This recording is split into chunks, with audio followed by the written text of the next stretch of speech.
बाबा अपने बच्चों से कहना चाहते हैं कि मैं देख रहा हूँ कि आप लोग अपने दुखों से घबरा रहे हैं। आपको लगता है कि भगवान आपके लिए कुछ भी नहीं कर रहे। आप निराशा में डूबने लगते हैं और अपने भगवान को अनदेखा करना शुरू करते हैं। लेकिन फिर भी भगवान आपको मजबूती से पकड़ते हैं, क्योंकि भगवान जानते हैं आप दिल के बुरे नहीं हैं। आप दुखों से घबरा गए हैं, इसलिए आपको उन पर विश्वास नहीं रहा। भगवान तो बहुत दयालु हैं। वो भक्त की सारी स्थिति को समझ लेते हैं। अगर भक्त दूर जा रहा है ना, तो वो उसे अपनी ओर खींच लाते हैं, क्योंकि वो जानते हैं कि भक्त का उनके सिवा कोई नहीं। बाबा कहते हैं कि तुम भगवान राम के जीवन को तो देखो। उन्होंने 14 साल वनवास में बिताए, किसी से कोई सवाल नहीं पूछा। यही तो धैर्य की निशानी है। बाबा कहते हैं कि मैं ये नहीं कहता कि तुम राम जैसा धैर्य रखो, क्योंकि वो तो भगवान थे, पर थोड़ा सा धैर्य तो रख सकते हो ना।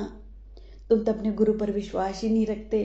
तुम सोचते हो कि तुम्हारा गुरु में इतनी शक्ति ही नहीं कि वो तुम्हारे लिए कुछ कर सके। तुम्हारे गुरु में बहुत शक्ति होती है। तुम ना चाहते हो कि जो तुमने मांगा वो तुम्हारा गुरु बहुत जल्दी और पूरी कर दे।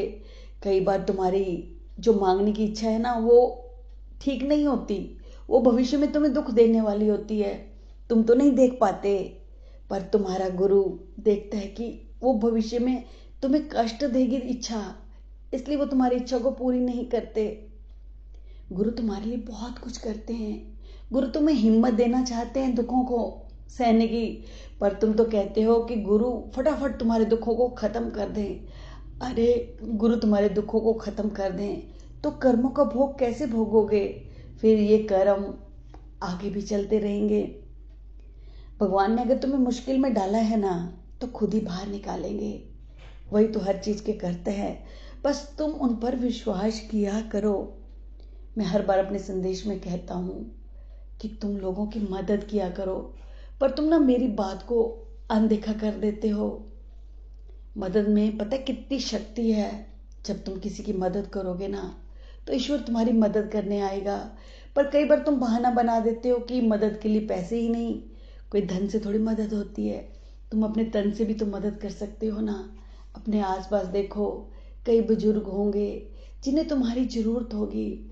जाकर उनका हालचाल पूछो। उन्हें किसी चीज की जरूरत है तो वो ला कर दो। ये काम इतना आसान है, पर तुम नहीं करते। दूसरे तौर तरीकों में पड़े रहते हो अपने दुखों को दूर करने के लिए। जो आसान तरीका है उसको नहीं अपनाते। मेरे बच्चे, तुम नहीं जानते मदद करने में कितनी शक्ति है। मदद करने से ना ईश्वर तुम्हारी मदद करने के लिए आता है। इसलिए अपने मन में ना दूसरों की मदद का भाव लेकर आओ मेरे बच्चे, जीवन आसान हो जाएगा।